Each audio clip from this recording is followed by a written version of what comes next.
So monitoring of controls में सबसे important चीज ये है कि जब भी एक्सटर्नल ऑडिटर किसी ऑर्गेनाइजेशन में जाता है तो वो ये देखता है कि क्या उस ऑर्गेनाइजेशन के अंदर इंटरनल ऑडिट का मैकेनिज्म है या नहीं, एग्जिस्ट कर रहा है या नहीं।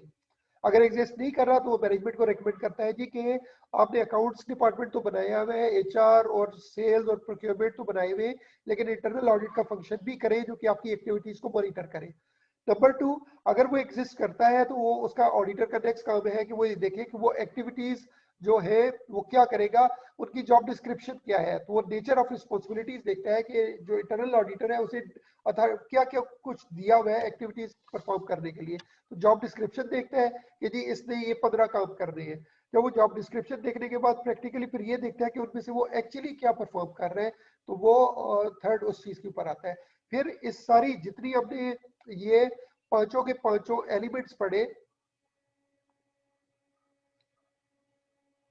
we studied all these 5 components: control environment, risk assessment process, IT, control activities और monitoring of controls। इसकी हमने अब तक अंडरस्टैंडिंग ले ली कि ये इंटरनल कंट्रोल्स की ये चीजें क्या हैं। तो हमारा पहला सेगमेंट ये था कि हमने उसकी अंडरस्टैंडिंग ली।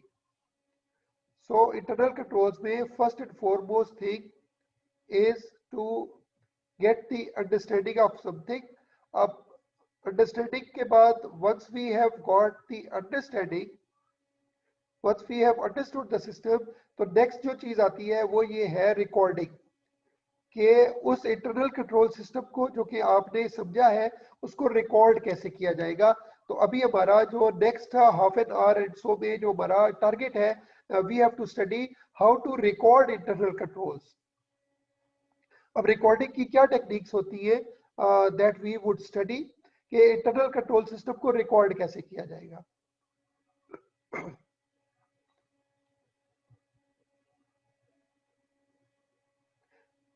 रिकॉर्डिंग की टेक्निक्स लेफ्ट साइड पे आ रही है।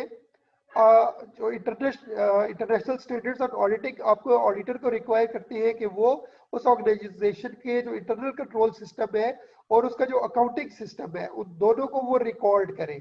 और ना सिर्फ रिकॉर्ड करे, हर साल जब ऑडिट के लिए आए तो वो दोबारा से उस सारी चीजों को अपडेट करे, क्योंकि ये चीजें कंटिन्यूसली इंप्रूव हो रही होती है, तो उसको वो रिकॉर्ड करे। अब रिकॉर्ड करने की 4 टेक्निक्स है। कौन कौन सी टेक्निक्स है? This would be studied by, this would be elaborated by Arisha Baig ji. बेटे आप पढ़े कि इंटरनल कंट्रोल्स की रिकॉर्डिंग की टेक्निक्स क्या है, how to record the things. कौन कौन सी 4 टेक्निक्स हैं जो कि आप यूज करते हैं जी।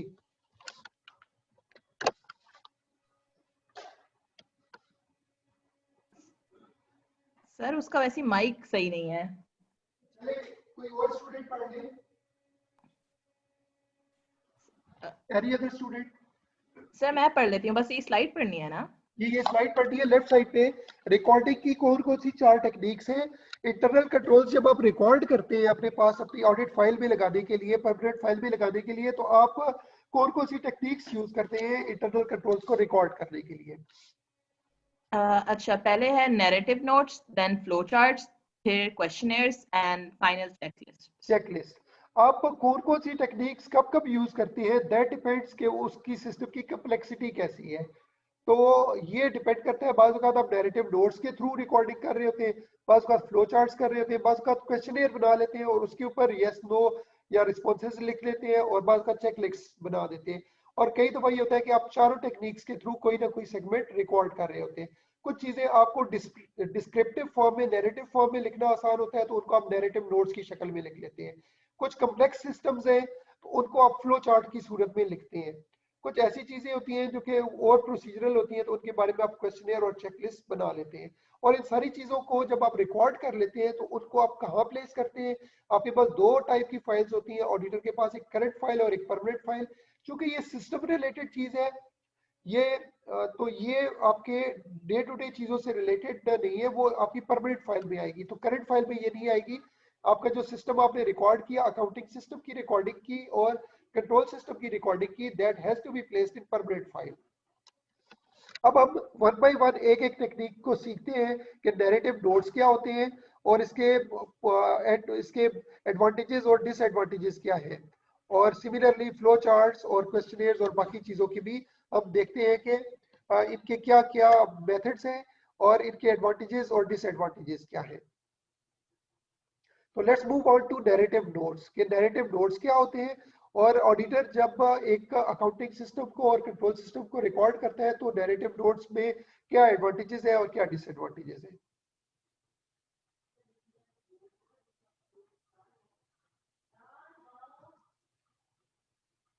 Okay, so what is the purpose of narrative notes? जी पढ़े।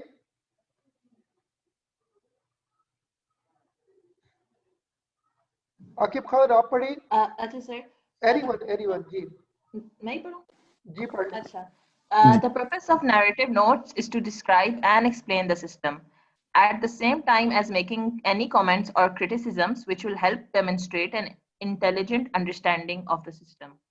जी, कोई भी आपका ऑडिटर उस ऑर्गेनाइजेशन के अकाउंटिंग सिस्टम और इंटरनल कंट्रोल सिस्टम को जब अंडरस्टैंड कर लेता है तो ये नहीं कि वो फिर अगर रिकॉर्ड नहीं किया जाएगा तो हर बंदे को दोबारा से अपनी अंडरस्टैंडिंग बनानी पड़ेगी। तो बेहतर ये है कि सब फर्स्ट ऑफ ऑल आप उस सिस्टम को अंडरस्टैंड करें और उसके बाद उसको लिख लें। अब narrative notes is one of the recording techniques.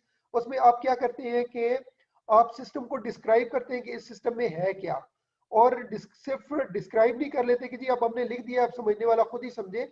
आप ना सिर्फ उसको डिस्क्राइब करते हैं बल्कि उसको एक्सप्लेन भी करते हैं।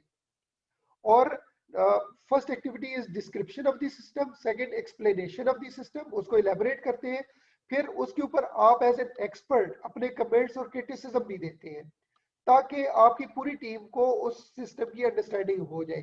तो आप नैरेटिव नोट्स के अंदर कौन कौन सी 3 एक्टिविटीज करते हैं? Number 1, you describe the system के सिस्टम में क्या क्या प्रोसीजर्स है, क्या क्या प्रोसेसेस है, वो आप डिस्क्राइब करने के बाद एक्सप्लेन करते हैं ताकि किसी को ज्यादा अंडरस्टैंड करने में हेल्प हो सके। तो first of all you would describe it, then you would explain it, और उसके बाद उस सिस्टम के लूप होल्स और उसकी स्ट्रेंथ्स को डिस्क्राइब करने के लिए आप अपने कमेंट्स और आप अपने क्रिटिसिज्म्स भी देंगे। So that is how narrative notes में, चूंकि आप प्लेन इंग्लिश में नैरेटिव फॉर्म में लिखते हैं, पैराग्राफ्स की शक्ल में लिखते हैं, तो ये बहुत आसान होता है, अपनी जो भी अंडरस्टैंडिंग होती है उसको ब्लैक एंड व्हाइट में पेपर के ऊपर ट्रांसलेट करने में बहुत आसानी होती है।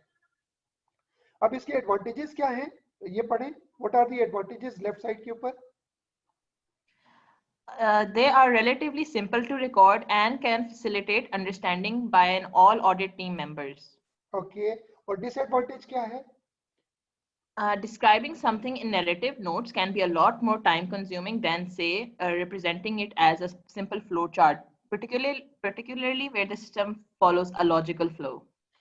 तो इसका बेनिफिट तो ये है कि आप प्लेन इंग्लिश में लिख लेते हैं और किसी को भी अंडरस्टैंड करने में आसानी होती है, लेकिन बाज़ औक़ात कोई चीज़ ग्राफिकली आप प्रेजेंट करें तो ज़्यादा बेहतर अंडरस्टैंडिंग होती है। तो इसका डिसएडवांटेज क्या है कि बाज़ औक़ात आप अगर किसी चीज़ को ग्राफिकली बताएं, कोई बहुत ही कम्प्लेक्स चीज़ है, तो उसको आप नैरेटिव में लिखेंगे तो शायद वो और ज़्यादा कम्प्लेक्स हो जाए।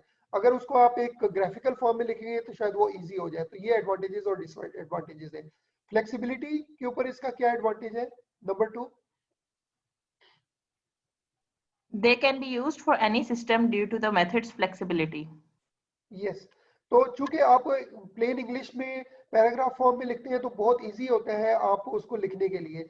लेकिन प्रॉब्लम क्या होता है कि जब भी कभी आपने अपडेट करना हो तो आपको पहले उस सारे पैराग्राफ को पूरी 2-4 पेजेस को समझना पड़ेगा कि पहले सिस्टम में क्या लिखा हुआ था, अब ये चेंज आई है सिस्टम में तो मैं इसको फ्लॉ सेंटेंस में जाके चेंज करूं। जबकि अगर फ्लो चार्ट है तो आप फ्लो चार्ट में उसी जगह के ऊपर जाके उसको एडिट करके ठीक कर लेते हैं, आपको पूरी की पूरी डॉक्यूमेंट नहीं पढ़नी पड़ती। तो ये उसका डिसएडवांटेज क्या है? They are awkward to update it written manually. So ये बड़ा मुश्किल हो जाता है। हाँ, कंप्यूटर के अंदर तो इजी है कि आप एक तो उसको डिसएडवांटेज क्या है कि आपको उसको पूरी की पूरी डॉक्यूमेंट को स्टडी करना पड़ता है, प्लेन वर्डिंग को और रेलिवेंट जगह पे अपडेट करना पड़ता है। इन पुराने जमाने में जब मैनुअल होता था तो वो फिर और ज्यादा मुश्किल होता था। आजकल चूंकि एमएस वर्ड है, एमएस एक्सेल है, तो आप उसको वहां पे जाके एडिट कर लेते हैं। और नंबर 3 नेक्स्ट क्या है?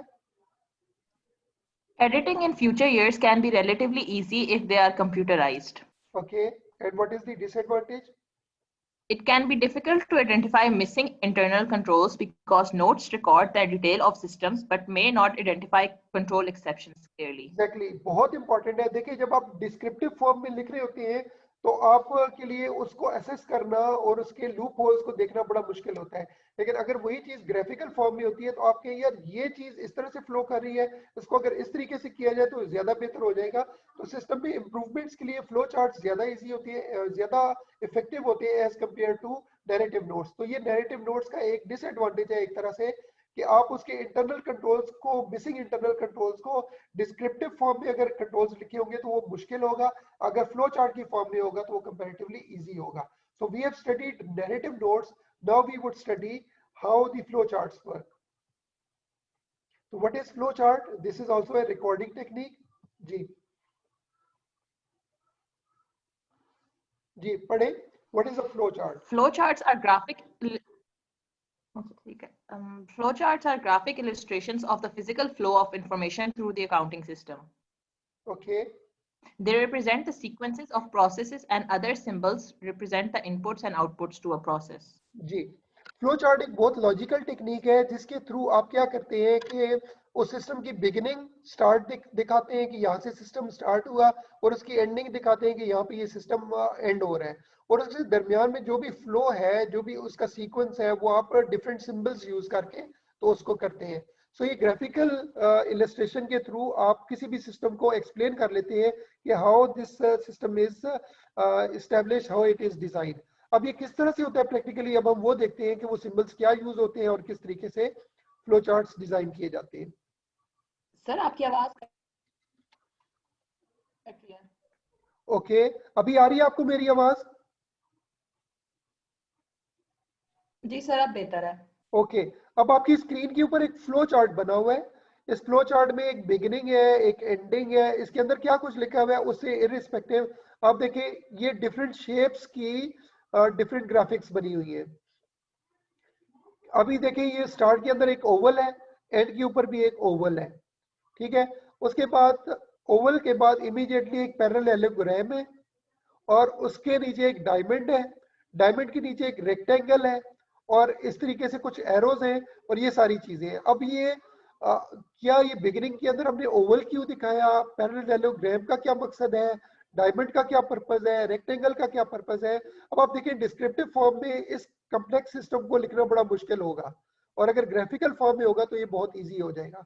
अब आप ये पढ़ते हैं कि इन हर एक सिंबल्स का क्या पर्पज है, अगली स्लाइड में अब वो दिखाते हैं हम। ये बहुत ही इंपॉर्टेंट स्लाइड है, इसको बनाते हुए मेरे अच्छा खासा टाइम लगा था, तो इसको बहुत कंसंट्रेशन से देखें। नंबर 1 ओवल, ये बेटा पढ़े कि ओवल का क्या पर्पस होता है किसी भी फ्लो चार्ट के अंदर। A beginning or an end. जी, आपकी स्क्रीन पे राइट साइड के ऊपर दो ओवल्स हैं, एक में स्टार्ट और एंड लिखा हुआ है। तो ये ओवल है, जहां कहीं भी आपको ओवल नजर आए तो इट मींस यहाँ पे ये सिस्टम स्टार्ट हो रहा है, ये यहाँ पे ये एंड हो रहा है। तो ओवल रिप्रेजेंट्स बिगिनिंग और एंडिंग। अब अगली चीज है रेक्टेंगल, क्या बताती है? Number 2, A step in the flow charting process. जी, आपकी ऑर्गेनाइजेशन के अंदर जो भी डिफरेंट स्टेप्स इन्वॉल्व है किसी भी एक्टिविटी को करने के लिए, तो उसको किस चीज से रिप्रेजेंट किया जाता है, उसको रेक्टेंगल से दिखाया जाता है। एरो, एरो क्या बताती है? डेफिनेटली एरो बताती है डायरेक्शन। नंबर 4 पैरेललोग्राम, पैरेललोग्राम किस पर्पस के लिए है? Input and output output. बताने के लिए। इनपुट और आउटपुट बताने के लिए।